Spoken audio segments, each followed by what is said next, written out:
শেখ হাসিনা সহ আওয়ামী লীগের কয়েকজন নেতার বিরুদ্ধে ইন্টারপোলের রেড নোটিশ জারি করতে যাচ্ছে সরকার। গত রবিবার আইন উপদেষ্টা আসিফ নজরুল কথা জানিয়েছিলেন। আর আজকে আমরা খবরে দেখলাম যে আন্তর্জাতিক অপরাধ ট্রাইব্যুনালের চিফ প্রসিকিউটর সেখান থেকে আইজিপিকে চিঠি দেওয়া হয়েছে ইন্টারপোলের রেড নোটিশ জারি করতে। ইন্টারপোল আসলে হচ্ছে ইন্টারন্যাশনাল পুলিশ।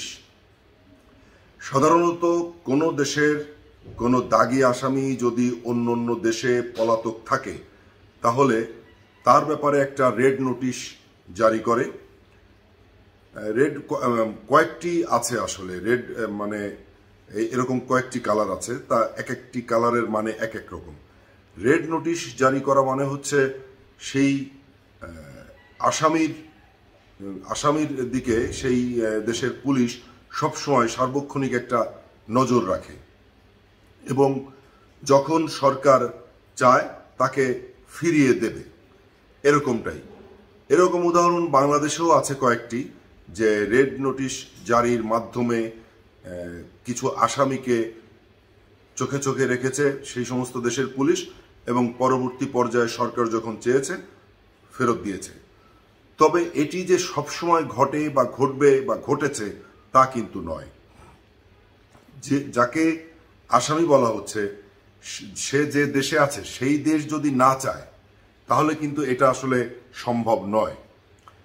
আর শেখ হাসিনার ব্যাপারে যে বিষয়টি উঠে আসে সেটি হচ্ছে যে শেখ হাসিনা এখন আছে ভারতে। ভারত সরকার যদি সরাসরি শেখ হাসিনার পক্ষ নেয় এবং তারা যদি শেখ হাসিনাকে ফিরিয়ে দিতে না চায় তাহলে বাংলাদেশ সরকার এই ইন্টারপোলের মাধ্যমে তাকে ফিরিয়ে আনতে পারবে না। শুধু ভারত নয়, আমরা দেখেছি যে আসামিদের মধ্যে সজীব ওয়াজেদ জয়ও আছেন, তিনি এখন অবস্থান করছেন আমেরিকায়। তো আমেরিকা সরকার যদি না চায় তাহলে তাকেও ফিরিয়ে আনা যাবে না। বিষয়গুলো আসলে এরকম। কিন্তু কিছুদিন আগে প্রধান উপদেষ্টা ডক্টর মোহাম্মদ ইউনূস বলেছিলেন, যে একটা সাক্ষাৎকারে বলেছিলেন, এই মুহূর্তে শেখ হাসিনাকে ফেরত আনাটা ঠিক হবে না, কারণ তাতে করে ভারতের সঙ্গে যে কূটনৈতিক সম্পর্ক রয়েছে বা তৈরি করতে চাচ্ছে দুই দেশ, সেখানে অবনতি হতে পারে।